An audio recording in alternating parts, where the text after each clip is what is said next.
আসসালামু আলাইকুম, আশা করছি সবাই ভালো আছেন। নতুন আরও একটি ভিডিও নিয়ে হাজির হলাম। আজকে আপনাদের সাথে আমি শেয়ার করব আমার এক কাঠা বাড়ির ছোট্ট ছাদটা আমি কিভাবে সাজিয়েছি বা আমার ছাদটা দেখতে কেমন। তো দেখতেই পেলেন, ঢুকতে হচ্ছে এরকম একটা গেট আছে লোহার, ওটা আমি ব্লু কালার করেছি। আসলে কালারগুলো অল্প অল্প করে ছিল, এজন্য আসলে অনেক জায়গায় ব্যবহার করা হয়েছে। এটা যে এক এক জায়গায় এক এক কালার করার কারণ হচ্ছে মানে বিভিন্ন কালার একটু একটু করে বেঁচে ছিল, ওগুলাই আর কি বিভিন্ন জায়গায় দেওয়া হয়েছে।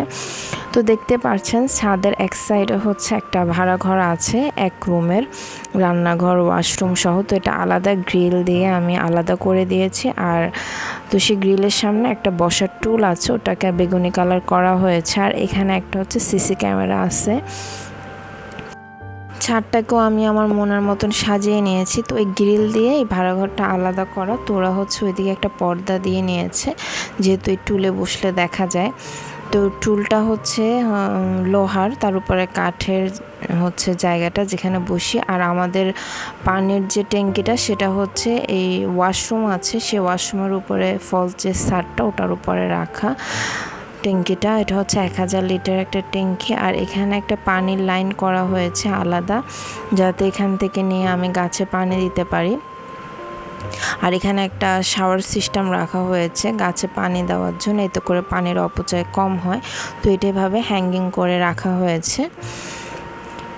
আর পুরো ছাদটা হচ্ছে ঠিক এরকম। এখানে যতগুলো টব ছিল ওগুলো হচ্ছে আমি হলুদ রং করেছি, তো ওগুলো আমি নিজেই করেছি। আর এখানে একটা খাঁচা আছে, তো এটার মধ্যে আগে কবুতর পালতাম, এখন হচ্ছে মুরগি পালা হচ্ছে।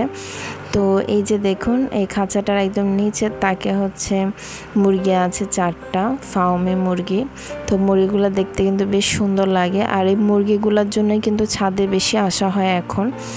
মাঝখানে তো ছাদে যাওয়াই হতো না, এখন এই মুরগিগুলো দেখার জন্য হলে 2বার 3বার ছাদে যেয়ে বসে থাকে, ভালোই লাগে। বাচ্চারা খেলে আর আমি বসে বসে মুরগি দেখি, প্রকৃতিটা দেখি, বেশ ভালো লাগে। আর এখানে হচ্ছে কিছু ছোট ছোট টাইগার মুরগির বাচ্চা আছে, তো এইভাবে এগুলাকে রাখা হয়েছে। আর এগুলার যে সামনের খাঁচাটা, এগুলো হচ্ছে এভাবে সিস্টেম করা হয়েছে যাতে খাবারগুলো বাইরে রাখা যায়, ওরা মাথা বের করে খেতে পারে। আর উপরে একটা ফ্যান লাগানো আছে এবং রাত হলে এখানে একটা লাইটের সিস্টেম করা আছে, লাইট অন করে রাখা হয়। আর যখন বেশি গরম লাগে তখন ফ্যানটা ছেড়ে দেওয়া হয়। মুরগি কিন্তু একটু আসলে আরামেই পালতে হয়। তো এই খাঁচাটা হচ্ছে দরজা লাগিয়ে দেওয়া যায়, বাইরে 2টা এরকম 2 পার্টের দরজা। তো এটা হচ্ছে রাত্রে যখন হয়ে যায় তখন হচ্ছে এটা লাগিয়ে দিই। তো এভাবে মুরগি পালছি। আর এদিকে যতগুলো টব দেখতে পাচ্ছেন সবগুলা কিন্তু নিজের হাতেই রং করা। তো যে খাঁচাটা সেটার পাশে এরকম একটা ঝুড়ির ভিতরে 2-3টা টব রাখা হয়েছে। আর এই গাছগুলো এই সাইডে রাখার কারণ রোদটা যেন সরাসরি খাঁচার উপর না পড়ে, এতে করে খাঁচাটা গরম হয়ে যাবে, মুরগিগুলা অসুস্থ হয়ে যেতে পারে। তো আমার এখানে যতগুলো গাছ আছে সবই কিন্তু আসলে দেখা যায় ফুল গাছ বা পাতাবাহারি গাছ, এই ধরনের, কোনো ফলের গাছ নেই। তো এই গাছগুলো যত্ন করা লাগে না, জাস্ট পানি দিলেই হয়, এই ধরনের গাছ আসলে রেখেছি। আর কিছু অ্যালোভেরা গাছও রয়েছে। আর এখানে কিছু হ্যাঙ্গিং গাছ রয়েছে, ওখানে যে টবগুলো ওগুলোও আমি রং করেছি। এই সবগুলা গাছে হচ্ছে আমার হাজব্যান্ড হ্যাঙ্গিং করে দিয়েছিল। তো এখানে যত গাছগুলো সেট আপ করা বা গাছ রোপণ করা সব আমার হাজব্যান্ডই করেছে। তো আমি বলেছি যে এখানে গাছগুলো রাখার জন্য, ঠিক ওভাবেই রেখেছে।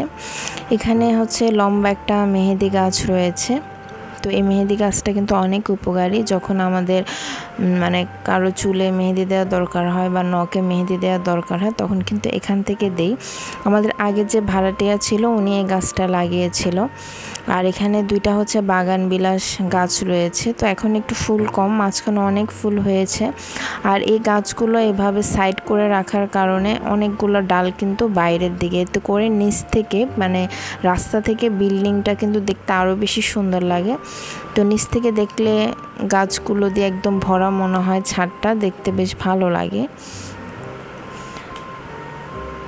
তো ঠিক এভাবে আর কি সাজিয়েছে। আর এই সাইডে বেলি ফুলের একটা গাছ আছে, এটা প্রচুর বেলি ফুল হয় মাঝে মধ্যে, ভালো লাগে।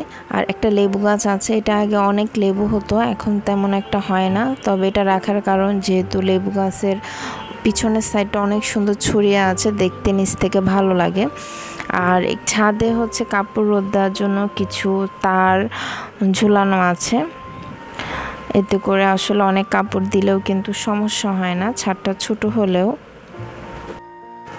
ছাদে যে রুমটা করেছি, যেটা ভাড়া দিয়েছি, একটা রুম, ওয়াশরুম আর হচ্ছে একটা রান্নাঘর, এটা কোনো একদিন ভিডিওতে আপনাদের সাথে শেয়ার করব, যাতে আপনারা যারা ছাদে রুম করতে চান তাদের একটা আইডিয়া হবে।